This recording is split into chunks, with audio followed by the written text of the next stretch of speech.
जय हिंद दोस्तों, कैसे हैं आप सभी। आशा करता हूं बहुत ही अच्छे होंगे। इस वीडियो में हम आपके लिए लेकर आए हैं टॉप साइंस क्वेश्चन। ये ऐसे क्वेश्चन है जो आपके आने वाले एग्जाम के लिए बहुत ही महत्वपूर्ण हो जाए, चाहे किसी भी एग्जाम की को तैयारी कर रहे हैं या सेट आपके लिए महत्वपूर्ण रहेगा। चलिए वीडियो की शुरुआत करते हैं और हाँ, वीडियो के अंत में फीडबैक जरूर दीजिएगा। देखते हैं पहला क्वेश्चन क्या पूछा है आपसे। पहला क्वेश्चन जो पूछा है वह पूछा है बल का सीजीएस मात्रक क्या है। आप लोग मेरे साथ राइट आंसर कमेंट बॉक्स में लिखते चलिए। इसमें आपको 20 टॉप क्वेश्चंस मिलेंगे जो कि आपके लिए बहुत ज्यादा महत्वपूर्ण है। तो आप लोग बताइए कि 20 में से आपके कितने क्वेश्चन सही हैं। 15 प्लस तो आपके सही होने चाहिए। चलिए इसका बताइए राइट आंसर क्या हो जाएगा। बल का सीजीएस मात्रक क्या होता है बताइए।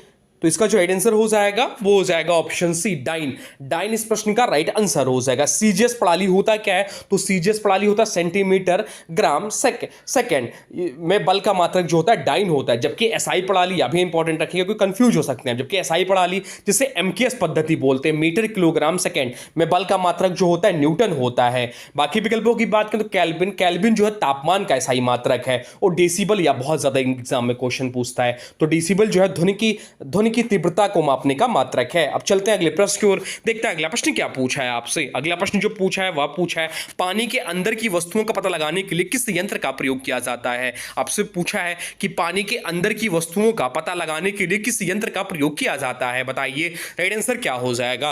राइट आंसर कमेंट बॉक्स में लिख दीजिए। तो राइट आंसर जो हो जाएगा वो हो जाएगा ऑप्शन सी, सोनार। इस प्रश्न का राइट आंसर हो जाएगा ऑप्शन सी। इस प्रश्न का राइट आंसर हो जाएगा सोनार। सोनार का फुल फॉर्म ध्यान रखिए, पूछ लेता है एग्जाम में। तो इसका फुल फॉर्म होता है साउंड नेविगेशन एंड रैंकिंग। या जो है ध्वनि तरंगों के आधार पर काम करता है, या पानी के अंदर वस्तुओं की दूरी, दिशा और गहराई का पता लगाने में उपयोग होता है। इसका उपयोग पनडुब्बियों, समुद्री जहाजों और मछली खोजने में किया जाता है। सोनार जो होता है दो प्रकार का होता है, एक्टिव और पैसिव। चमगादड़ और डॉल्फिन भी इसी सिद्धांत का उपयोग करते हैं। अब चलते हैं अगले प्रश्न को। देखते हैं अगला प्रश्न क्या पूछा है आपसे। अगला प्रश्न जो पूछा है वह पूछा है विद्युत विभवांतर का एसआई मात्रक क्या है। आपसे पूछा है कि विद्युत विभवांतर का एसआई मात्रक क्या है। बताइए राइट आंसर क्या हो जाएगा। राइट आंसर कमेंट बॉक्स में लिख दीजिए। बताइए क्या होगा, या भी बहुत ज्यादा पूछता है प्रश्न। तो राइट आंसर जो इस प्रश्न का है वो है ऑप्शन बी, वोल्ट। वोल्ट इस प्रश्न का राइट आंसर हो जाएगा। विद्युत विभवांतर वह मात्रा है जो दो बिंदुओं के बीच विद्युत ऊर्जा के अंतर को दर्शाती है। इसका एसआई मात्रक वोल्ट होता है। क्या है, तो इसका एसआई मात्रक जो है वोल्ट होता है, जिसका प्रतीक कैपिटल भी होता है। एक वोल्ट बराबर 1 जूल प्रति 1 कूलम होता है। बाकी विकल्पों की बात करें तो एम्पियर जो है या धारा का एसआई मात्रक है। ओम की बात करें तो या प्रतिरोध का एसआई मात्रक, और वाट की बात करें तो या शक्ति का एसआई मात्रक है। अब चलते हैं अगले प्रश्न को। देखते हैं अगला प्रश्न क्या पूछा है आपसे। अगला प्रश्न जो पूछा है वह पूछा है मानव की आंख किस सिद्धांत पर काम करती है। आपसे पूछा है कि मानव की आंख किस सिद्धांत पर काम करती है। बताइए राइट आंसर क्या हो जाएगा। राइट आंसर कमेंट बॉक्स में लिख दीजिए। तो राइट आंसर जो हो जाएगा वो हो जाएगा ऑप्शन सी, अपवर्तन। इस प्रश्न का राइट आंसर हो जाएगा ऑप्शन सी। इस प्रश्न का राइट आंसर हो जाएगा। मानव आंख में प्रकाश कार्निया और लेंस से गुजरते समय अपवर्तन होता है, या अपवर्तित प्रकाश रेटिना पर वास्तविक और उल्टा प्रतिबिंब बनाता है। लेंस अपनी आकृति बदलकर वस्तु को साफ देखने में मदद करता है। आंख का लेंस उत्तल लेंस होता है। क्या होता है आंख का लेंस, तो आंख का लेंस जो होता है उत्तल लेंस ऐसा होता है। या निकट दृष्टि दोष और दूर दृष्टि दोष अपवर्तन से जुड़े दोष होते हैं। जो निकट दृष्टि दोष होता है और दूर दृष्टि दोष होता है वह अपवर्तन से जुड़े दोष होते हैं। ध्यान रखिए, निकट दृष्टि दोष के निवारण के लिए अवतल लेंस का प्रयोग किया जाता है और दूर दृष्टि दोष के निवारण के लिए उत्तर लेंस का प्रयोग किया जाता है। यह भी ध्यान रखिएगा, एग्जाम में पूछेगा प्रश्न आपके आने वाले एनटीपीसी एग्जाम में। आंख का सबसे संवेदनशील भाग जो होता है रेटिना होता है। अब चलते हैं अगले प्रश्न को। देखते हैं अगला प्रश्न क्या पूछा है आपसे। अगला प्रश्न जो पूछा है वह पूछा है जिप्सम का रासायनिक सूत्र क्या है। आपसे पूछा कि जिप्सम का रासायनिक सूत्र क्या है। बताइए इसका आंसर क्या हो जाएगा, और आप लोग किस चीज की तैयारी कर रहे हैं यह भी कमेंट बॉक्स में जरूर बताइएगा। बताइए इसका आंसर क्या हो जाएगा। तो जिप्सम का जो रासायनिक सूत्र होता है वो होता है C2SO4 इंटू 2H2O। तो ऑप्शन बी इस प्रश्न का राइट आंसर हो जाएगा। या जिप्सम का जो है रासायनिक सूत्र है जिसे बोलते हैं calcium sulphate dihydride. Plaster of Paris का भी ध्यान रखिएगा। प्लास्टर ऑफ पेरिस का जो रासायनिक सूत्र होता है CaSO4 into half H2O। Option A जो दिया हुआ है प्लास्टर ऑफ पेरिस का रासायनिक सूत्र है। प्लास्टर ऑफ पेरिस का यह अक्सर कंफ्यूज कर देता है। तो CaSO4 इंटू हाफ H2O जो होता है वो प्लास्टर ऑफ पेरिस का रासायनिक सूत्र है, और जिप्सम का होता है CaSO4 इंटू 2H2O। यह जिप्सम का रासायनिक सूत्र होता है। इसका प्रयोग जो होता है सीमेंट और मूर्तियों में होता है। अब चलते हैं अगले प्रश्न को। देखते हैं अगला प्रश्न क्या पूछा है आपसे। अगला प्रश्न जो पूछा है वह पूछा निम्नलिखित में से कौन टिंडल प्रभाव को दर्शाता है। आपसे पूछा है कि निम्नलिखित में से कौन टिंडल प्रभाव को दर्शाता दर्शाता है? बताइए राइट आंसर क्या हो जाएगा? राइट आंसर कमेंट बॉक्स में लिख दीजिए। टिंडल प्रभाव, तो इसका जो राइट आंसर हो जाएगा वो हो जाएगा ऑप्शन सी, दूध इस प्रश्न का राइट आंसर है। टिंडल प्रभाव वह घटना है जिसमें कोलाइट में प्रकाश का प्रकीर्णन होता है। दूध एक कोलाइड है, इसलिए इसमें प्रकाश की किरणें दिखाई देती है। सच्चे विलयन जैसे नमक या चीनी के घोल में प्रभाव नहीं दिखता। टिंडल प्रभाव केवल कोलाइड विलयन में ही देखा जाता है, उदाहरण के तौर पर धुआं में। इसी कारण धुंध में गाड़ी की हेडलाइट की किरणें दिखाई देती हैं। अब चलते हैं अगले प्रश्न को, देखते हैं अगला प्रश्न क्या पूछा है आपसे। अगला प्रश्न जो पूछा है वह पूछा निम्नलिखित में से किसे आरबीसी का कब्रिस्तान कहा जाता है? बहुत ज्यादा प्रश्न कोई एग्जाम में पूछता है। बताइए इसका आंसर आप लोग क्या है? निम्नलिखित में से किसे आरबीसी का कब्रिस्तान कहा जाता है? बताइए राइट आंसर क्या है? तो राइट आंसर जो हो जाएगा वो हो जाएगा ऑप्शन बी, स्प्लीन या प्लीहा इस प्रश्न का राइट आंसर हो जाएगा। प्लीहा, स्प्लीन को आरबीसी का कब्रिस्तान कहा जाता है। या पुराने और क्षतिग्रस्त आरबीसी नष्ट किए जाते हैं। यहाँ जो है पुराने और क्षतिग्रस्त आरबीसी नष्ट किए जाते हैं या शरीर की प्रतिरक्षा प्रणाली का भी हिस्सा है। अब चलते हैं अगले प्रश्न को, देखते हैं अगला प्रश्न क्या पूछा है आपसे। अगला प्रश्न जो पूछा है वह पूछा है मनुष्य के आरबीसी का जीवन काल कितना है? आपसे पूछा है कि मनुष्य के आरबीसी का जीवन काल कितना है? बताइए राइट आंसर क्या हो जाएगा? राइट आंसर कमेंट बॉक्स में लिख दीजिए। तो राइट आंसर जो हो जाएगा वो हो जाएगा ऑप्शन सी, 120 दिन इस प्रश्न का राइट आंसर हो जाएगा। ऑप्शन सी इस प्रश्न का राइट आंसर हो जाएगा। आरबीसी का औसत जीवन काल 120 दिन होता है। इसके बाद इन्हें प्लीहा में नष्ट कर दिया जाता है। शरीर लगातार नई आरबीसी बनाता रहता है बोन मैरो में। अब चलते हैं अगले प्रश्न को, देखते हैं अगला प्रश्न क्या पूछा है आपसे। अगला प्रश्न जो पूछा है वह पूछा निम्नलिखित में से हीमोग्लोबिन का मुख्य कार्य क्या है? आपसे पूछा कि निम्नलिखित में से हीमोग्लोबिन का मुख्य कार्य क्या है? बताइए राइट आंसर क्या हो जाएगा? राइट आंसर कमेंट बॉक्स में लिख दीजिए। तो राइट आंसर जो हो जाएगा वो हो जाएगा ऑप्शन बी, ऑक्सीजन का परिवहन। ऑप्शन बी इस प्रश्न का राइट आंसर हो जाएगा। हीमोग्लोबिन का मुख्य कार्य ऑक्सीजन को फेफड़ों से शरीर के अंगों तक पहुंचाना है, या कार्बन डाइऑक्साइड को भी वापस फेफड़ों तक लाता है, या गैस परिवहन के लिए अत्यंत आवश्यक प्रोटीन है। अब चलते हैं अगले प्रश्न को, देखते हैं अगला प्रश्न क्या पूछा है आपसे। अगला प्रश्न जो पूछा है वह पूछा एक पीढ़ी से दूसरी पीढ़ी में वंशानुगत होने वाला आनुवंशिक पदार्थ कौन सा है? आपसे पूछा कि एक पीढ़ी से दूसरी पीढ़ी में वंशानुगत होने वाला आनुवंशिक पदार्थ कौन सा है? बताइए राइट आंसर क्या हो जाएगा? राइट आंसर आप लोग बता दीजिए। तो राइट आंसर जो हो जाएगा वो हो जाएगा ऑप्शन बी, डीएनए। डीएनए इस प्रश्न का राइट आंसर हो जाएगा। डीएनए जिसका फुल फॉर्म होता है डीऑक्सीराइबोन्यूक्लिक एसिड, या वह आनुवंशिक पदार्थ है जो कि माता पिता के संतान तक वंशानुगत लक्षणों को पहुंचाता है या गुणसूत्रों में पाया जाता है। इसमें जीन होते हैं जो लक्षणों के निर्धारण और प्रोटीन निर्माण के लिए जिम्मेदार होते हैं। इसलिए डीएनए को ही जीवन की नींव यानी कि ब्लूप्रिंट ऑफ लाइफ कहा जाता है। डीएनए की खोज किसने की? तो डीएनए की खोज को जो कि वह जेम्स वाटसन और फ्रांसिस crick ने की। डीएनए का जो आकार होता है डबल हेलिक्स होता है। अब चलते हैं अगले प्रश्न को, देखते हैं अगला प्रश्न क्या पूछा है आपसे। अगला प्रश्न जो पूछा है वह पूछा है पदार्थ के कणों के बारे में निम्नलिखित में से कौन सा कथन सही नहीं है? आपसे पूछा कि पदार्थ के कणों के बारे में निम्नलिखित में से कौन सा कथन सही नहीं है? बताइए इसका राइट आंसर क्या हो जाएगा? राइट आंसर आप लोग बता दीजिए। राइट आंसर ऑप्शन विकल्प राइट विकल्प आप लोग ऑप्शन में लिख दीजिए।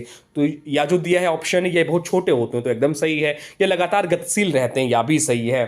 ये एक दूसरे को आकर्षित करते हैं या भी सही है। इनमें से इनके बीच कोई स्थान नहीं होता, तो यह विकल्प गलत है, इसीलिए यह इसका राइट आंसर हो जाएगा ऑप्शन डी। यह इनके बीच कोई स्थान नहीं होता, यह गलत हो जाएगा। पदार्थ के कणों के मुख्य लक्षण है इस प्रकार होते हैं। पदार्थ के कण बहुत छोटे छोटे होते हैं। पदार्थ के कण लगातार गति में रहते हैं। पदार्थ के कणों के बीच आकर्षण बल होता है। पदार्थ के कणों के बीच स्थान होता है, या स्थान ठोस में कम, तरल में मध्यम और गैसों में सबसे अधिक होता है। इसलिए यह कहना कि इनके बीच कोई स्थान नहीं होता यह गलत विकल्प है। अब चलते हैं अगले प्रश्न की ओर, देखते हैं अगला प्रश्न क्या पूछा है आपसे। अगला प्रश्न जो पूछा है वह पूछा है वह ऊतक जो पौधों को कठोर और सख्त बनाता है तथा पौधों के अंगों को शक्ति प्रदान करता है वह है। आपसे पूछा कि वह ऊतक जो पौधों को कठोर और सख्त बनाता है तथा पौधों के अंगों को शक्ति प्रदान करता है वह है। बताइए राइट आंसर क्या हो जाएगा? राइट आंसर हो जाएगा ऑप्शन है स्क्लेरेनकाइमा इस प्रश्न का राइट आंसर हो जाएगा। स्क्लेरेनकाइमा ऊतक पौधों की यांत्रिक तरंगों में से एक है। इसका मुख्य कार्य है पौधों को कठोरता और मजबूती प्रदान करना। इसकी कोशिकाएं मोटी, कठोर और लिग्निन से युक्त दीवारों वाली होती हैं। ये कोशिकाएं में प्रायः मृत होती हैं। या ऊतक तनों, बीजों, नट्स और खोल और पत्तियों की नसों में पाया जाता है। उदाहरण के तौर पर नारियल का रेशा और सन स्टिलकाइमा कोशिकाओं से बने होते हैं। अब चलते हैं अगले प्रश्न को, देखते हैं अगला प्रश्न क्या पूछा है आपसे। अगला प्रश्न जो पूछा है वह पूछा है निम्नलिखित में से कौन सी विधि का प्रयोग अशुद्ध धातुओं के परिशोधन के लिए किया जाता है। आपसे पूछा है कि निम्नलिखित में से कौन सी विधि का प्रयोग अशुद्ध धातुओं के परिशोधन के लिए किया जाता है, बताइए राइट आंसर क्या हो जाएगा। राइट आंसर आप लोग कमेंट बॉक्स में लिख दीजिए। तो इस प्रश्न का जो राइट आंसर हो जाएगा वो हो जाएगा ऑप्शन है विद्युत अपघटन। इस प्रश्न का राइट आंसर हो जाएगा विद्युत अपघटन वह प्रक्रिया है जिसके द्वारा किसी अशुद्ध धातु को शुद्ध धातु में बदला जाता है। इस विधि में धातु के लवण का विलयन लेकर उस पर विद्युत धारा प्रभावित की जाती है। अशुद्ध धातु को एनोड और शुद्ध धातु को कैथोड के रूप में जोड़ा जाता है। जब धारा प्रभावित होती है तो एनोड से अशुद्ध धातु खुलकर कैथोड पर शुद्ध रूप में जमा हो जाती है। उदाहरण के तौर पर तांबा कापर रिफाइनिंग बाय इलेक्ट्रोसाइसिस, जस्ता चांदी सोना आदि धातुओं को भी यही विधि अपनाई जाती है। अब चलते हैं अगले प्रश्न की ओर, देखते हैं अगला प्रश्न क्या पूछा है आपसे। अगला प्रश्न जो पूछा है वह पूछा है निम्नलिखित में से किस प्रक्रिया में ठोस पदार्थ द्रव में बदलता है। आपसे पूछा है कि निम्नलिखित में से कौन सी प्रक्रिया, निम्नलिखित में से किस प्रक्रिया में ठोस पदार्थ द्रव में बदलता है, बताइए राइट आंसर क्या हो जाएगा। राइट आंसर कमेंट बॉक्स में लिख दीजिए। तो राइट आंसर जो हो जाएगा वो हो जाएगा ऑप्शन ए संलयन। इस प्रश्न का राइट आंसर हो जाएगा ऑप्शन ए, इस प्रश्न का राइट आंसर हो जाएगा संलयन। संलयन वह प्रक्रिया है जिसमें कोई ठोस पदार्थ गर्म होने पर द्रव में परिवर्तित हो जाता है। इस प्रक्रिया के दौरान ठोस पदार्थ उष्मा को अवशोषित करता है जिससे कणों के बीच की आकर्षण शक्ति घट जाती है और वह द्रव अवस्था में आ जाते हैं। उदाहरण के तौर पर बर्फ से पानी, मोम से पिघला हुआ मोम। जिस तापमान पर ठोस पिघलकर द्रव में बदलता है उसे संलयनांक यानी कि मेल्टिंग पॉइंट कहा जाता है। जैसे बर्फ का संलयनांक जो होता है 0 डिग्री सेल्सियस होता है। अब चलते हैं अगले प्रश्न को, देखते हैं अगला प्रश्न क्या पूछा है आपसे। अगला प्रश्न जो पूछा है वह पूछा निम्नलिखित में से कौन वसा के इमल्सीकरण के कारण में शामिल है। आपसे पूछा कि निम्नलिखित में से कौन वसा के इमल्सीकरण के कारण में शामिल है, बताइए राइट आंसर क्या हो जाएगा। इसका राइट आंसर आप लोग कमेंट बॉक्स में बता दीजिए क्या होगा राइट आंसर। तो राइट आंसर जो हो जाएगा वो हो जाएगा ऑप्शन ए यकृत। इस प्रश्न का राइट आंसर हो जाएगा ऑप्शन ए, इस प्रश्न का राइट आंसर हो जाएगा। वसा का इमल्सीकरण वह प्रक्रिया है जिसमें बड़ी वसा बूंदे छोटी छोटी बूंदों में टूट जाती ताकि एंजाइम जो है लाइपेज उन पर प्रभावी ढंग से कार्य कर सके। यह प्रक्रिया पित्त द्वारा की जाती है जो यकृत में बनता है और पित्ताशय में संग्रहित होता है। पित्तरस में पित्त लवण होते हैं जो वसा के इमल्सीफाई करके लाइपेज एंजाइम के कार्य को आसान बनाते हैं। अब चलते हैं अगले प्रश्न को, देखते हैं अगला प्रश्न क्या पूछा है आपसे। अगला प्रश्न जो पूछा है वह पूछा है कोशिकीय परिवहन के लिए मार्ग और निर्माण सतह दोनों के रूप में कौन कार्य करता है। आपसे पूछे कि कोशिकीय परिवहन के लिए मार्ग और निर्माण सतह दोनों के रूप में कौन कार्य करता है, बताइए राइट आंसर क्या हो जाएगा। राइट आंसर कमेंट बॉक्स में लिख दीजिए। तो राइट आंसर जो हो जाएगा वो हो जाएगा ऑप्शन बी एंडोप्लाज्मिक रेटिकुलम। इस प्रश्न का राइट आंसर हो जाएगा ऑप्शन बी, इस प्रश्न का राइट आंसर हो जाएगा एंडोप्लाज्मिक रेटिकुलम। एंडोप्लाज्मिक रेटिकुलम कोशिका के अंदर एक झिल्लीदार झाल होता है या दो मुख्य कार्य करता है। कोशिकीय परिवहन यानी कि एंडोप्लाज्मिक रेटिकुलम कोशिका के अंदर पदार्थों के परिवहन के मार्ग के रूप में कार्य करता है। यह न्यूक्लियस और साइटोप्लाज्म के बीच संचार का माध्यम बनता है और संश्लेषण भी करता है। एंडोप्लाज्मिक रेटिकुलम जो है की सतह पर राइबोसोम लगे होते हैं जो प्रोटीन संश्लेषण करते हैं। स्मूथ एंडोप्लाज्मिक रेटिकुलम लिपिड और स्टेरॉइड निर्माण में सहायक होते हैं। बाकी विकल्पों की बात में प्लास्टिड प्रकाश संश्लेषण व रंग द्रव्य संग्रहण के लिए प्रयोग करते हैं। माइटोकॉन्ड्रिया ऊर्जा उत्पादन का केंद्र है और राइबोसोम केवल प्रोटीन संश्लेषण के परिवहन नहीं करता। अब चलते हैं अगले प्रश्न को, देखते हैं अगला प्रश्न क्या पूछा है आपसे। अगला प्रश्न जो पूछा है वह पूछा साधारण मक्खी का वैज्ञानिक नाम क्या है। आपसे पूछा कि हाउस फ्लाई का वैज्ञानिक नाम क्या है, बताइए राइट आंसर क्या हो जाएगा। राइट आंसर आप लोग कमेंट बॉक्स में लिख दीजिए।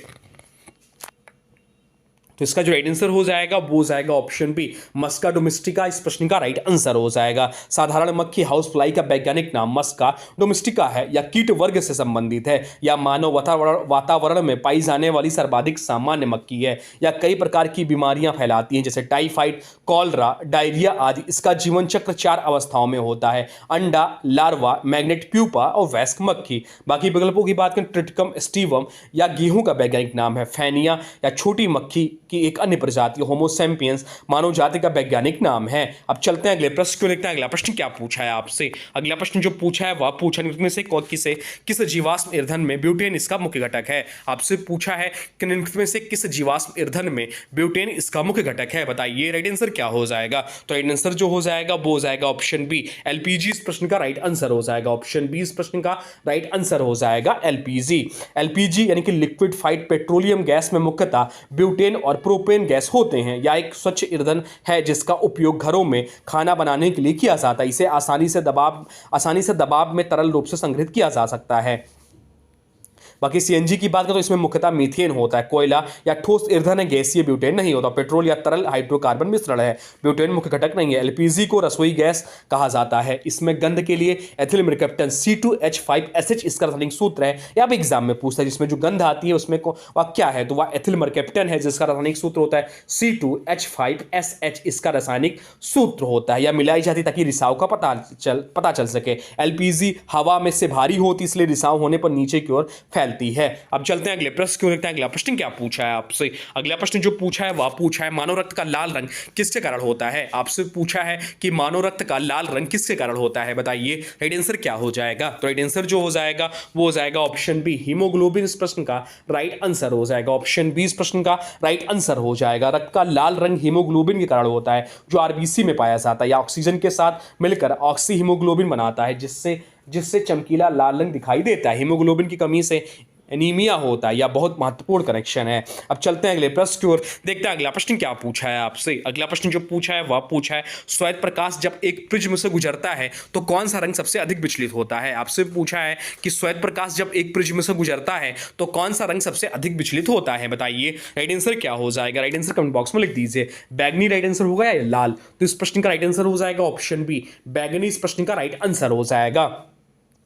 प्रिज्म में अपवर्तन के कारण श्वेत प्रकाश विभिन्न रंगों में विभाजित हो जाता है जिसे विक्षेपण कहते हैं। बैगनी रंग की तरंगदैर्घ्य सबसे कम होती है इसलिए इसका अपवर्तनांक सबसे अधिक होता है। इसी कारण बैगनी रंग सबसे अधिक विचलित होता है जबकि लाल रंग सबसे कम, क्योंकि लाल रंग का अपवर्तनांक जो होता है सबसे कम होता है। तो ये थे आपके टॉप 20 साइंस क्वेश्चन जो आपके आने वाले एग्जाम के लिए बहुत ही महत्वपूर्ण हो जाते हैं। अब हमारा एक प्यारा सेगमेंट है। आज के वीडियो से एक प्रश्न पूछेंगे आपसे जिसका राइट आंसर आप लोग को कमेंट बॉक्स में बताना है। आज के वीडियो से प्रश्न है मनुष्य के